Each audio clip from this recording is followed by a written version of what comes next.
Anne Stévenot. Bonjour Jean-Philippe Denis. Anne Stévenot, vous êtes professeur agrégé des universités de sciences de gestion et du management. Vous êtes en poste à l'Université de Lorraine. Vous êtes directrice du CEREFIGE, donc le centre de recherche en gestion.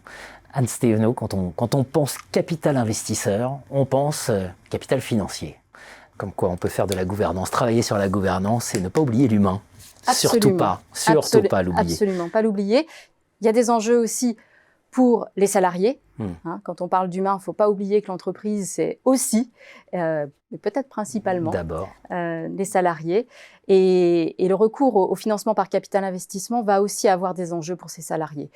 Dans le cadre de LBO, par exemple, ou de LMBO, ils peuvent être directement impliqués et profiter finalement des effets de levier financier ou au travers de l'actionnariat salarié. Ça peut être source d'enrichissement. Il y a des enjeux en termes d'emploi. Il ne faut pas oublier que le capital investissement, ça permet de financer les entreprises, la croissance des entreprises, donc l'emploi aussi. Alors, c'est parfois un petit peu plus compliqué que ça, parce qu'effectivement, on a des études qui montrent de façon juste que la croissance de l'emploi dans les entreprises financées par capital investissement est plus importante que dans la moyenne des entreprises françaises.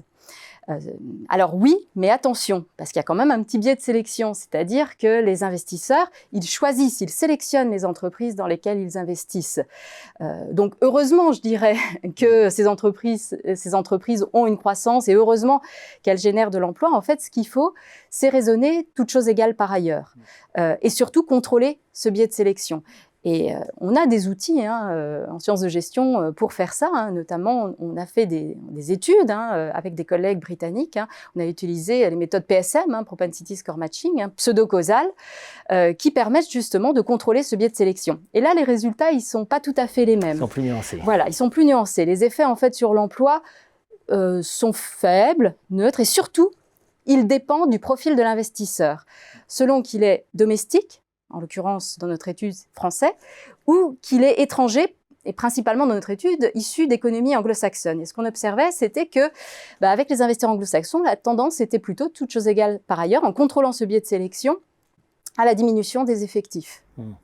En fait, ce qu'on observe, c'est qu'avec ces investisseurs, on a une hard GRH, en quelque sorte, qui va se mettre en place, restructuration, aplatissement de la ligne hiérarchique, moins d'augmentation générale, des investissements en formation qui diminuent, un climat social qui peut se tendre. Alors, ce qu'on n'observe pas avec les investisseurs domestiques nationaux. Alors, on s'est posé la question, est-ce qu'il faut y voir une différence de modèle économique? Et là, on retrouve les approches en termes de variété de formes de capitalisme. Et les investisseurs anglo-saxons porteraient finalement le modèle LMI, Liberal Market Economies, le modèle libéral, alors qu'il peut avoir ses vertus et ses valeurs, très dynamique d'un point de vue économique. Donc, ce qui se perd à un endroit pourra se recréer plus facilement à un autre. Il y a cette logique-là, mais qui est différente de la logique des économies dites coordonnées, CME, Coordinated Market Economies.